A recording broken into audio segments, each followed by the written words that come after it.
Okay, so this is where we started, right? Yeah. Now the reason why I knew something was going to be up is just because of the 1. The 1 is what throws everything off, okay? Which means you've got to do something with the left-hand side to break it apart into something solvable, because factorizing the left-hand side will get you nowhere. Yeah. You can make it nice and factorized, and then you still have a 1 there, so it's like, oh crap, okay. You could put like cos squared plus sine squared on the right-hand side, but then you still end up with problems because you've got a cos in there now, right? So you can't make the right-hand side 0. It doesn't work. Okay? Now, just to rehearse it, you know, the trick we had before, making this like so, only works when you're adding and subtracting 2, because then the conjugates will cancel. Okay? So since I can't do that, that's my clue that, okay, I'm going to have to use triple angle. Now, I'll just remind you, you don't need to know triple angle. So I would not expect a question like this unless part A were, you know, expand, and then they, you know, gave some marks on it. Okay? If they wanted to, they'd have to do something like this. And it's the same with integration. Like, they can ask you to integrate something you've never seen before. Okay? Classic example is this guy. So, you know, after I give you this example, you will have seen it before. But the point is that it's not a form you recognize. Like, it's not a standard form. It's not on the table of standard integrals, which you'll start getting in all your exams from now on. But if this is part B, I can give you a part A, which will lead into part B. Okay, that is from memory. That's the way it works. Okay? So if you can use this, then they can give you whatever, right? And since triple angle is not in the syllabus, the program, they'd have to do something like this. Okay, and they could. So they can't just give it to you straight up. Okay, yep. What are we going to learn on integration After this, after you guys are done with revising tree. Okay. All right. So quickly, let's do the expansion. Let's do the expansion. Okay. So I'm thinking of this as sine of 2x plus x. Yeah. Okay. So this is a sine A plus B. So what's the expansion? Sine A cos B plus cos A sine B. Okay? Alright, now that looks terrible, but because of these two, you're going to get squares and things are going to cancel with each other. So what's this? That's 2 sine cos, right? 2 coses are going to become cos squared. Okay? This one, I should go straight to the form, which is just in terms of sines, which is, do you remember? Is it 1 minus 2 sine squared x? Yeah, good, well done.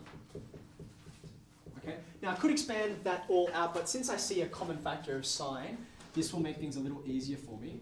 So what have I got here? I've got 2 times cos squared, which is actually, that's 1 minus sine squared. So I'm going to write that like so. Sorry. Is that okay? So that's this. Then what do I have here? Plus 1 minus 2 sine squared. Okay. So there's a 3, and that's a minus 4. Okay, so if I expand everything, I'm trying to hurry through it, right? But you're going to get this if you go through all of the lines. Okay. All right, now let's bring that and take it over here. So this is 2 times that times sine again equals 1. Okay. Now the reason why I knew this was going to work out well for us is you've got 1 sine here, 3 sines here. When you multiply through, you'll get 2 and 4. So this is an equation reducible to a quadratic, okay, which is why I thought, okay, I might as well keep on showing you how to do this. So I'm going to get 6 sine squared minus 8 sine to the 4, and I'll bring the 1 over. Okay. Let's do a substitution here. So I'll let u equal sine squared. Okay. And I'll make this positive as well. So this is 8u squared minus 6u plus, plus, right? So now I solve. So what's this equal to? Now actually, I didn't even think about this before. We can factorize this quite easily, can't we?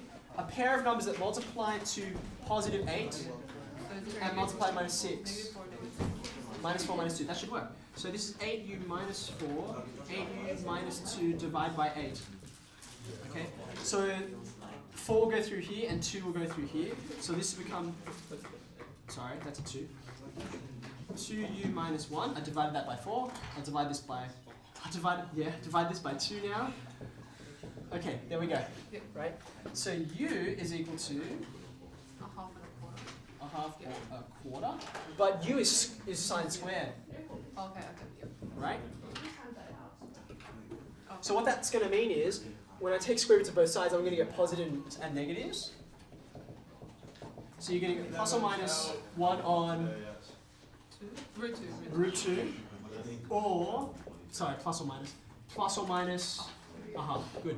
Now the plus or minus is like, oh, that's terrible, right? There's so many solutions, but that's actually really good, because that means when you take your 4 quadrants, because you've got plus or minus, you just take all the quadrants, right? Because I can take all of them, right? So if I take this one, the base angle is pi on 4, right? So pi on 4 in the first quadrant is pi on 4. In the next quadrant, it's pi minus pi on 4, which is 3 pi on 4. In the next one, it's pi plus pi on 4. Here, it's going to be 2 pi minus pi on 4, which is 7 pi on 4. Then I do these guys, right? Now the base angle of this is pi on 6, right? So I rehearse it. Pi on 6, 5 pi on 6, 7 pi on 6, and 11 pi on 6. Okay? Now, I was a bit silly. I didn't check what the domain is. I only solved it for naught to 2 pi. If they gave you a different domain, for instance, if they gave you, say, minus pi to pi, right? Instead of going forward, I would just get plus or minus of these. Because that means you're going forward and you're also going backwards. Okay? It's the same, it's just a different way of thinking about the quadrants. But, so what do? We do triple angle. If this was part B, they'd be like hence. So I do my substitution and then you get this reducible to a quadratic. And it looks terrible, but if you stay with it, it's not that bad. Okay. Yep, thanks. That's right.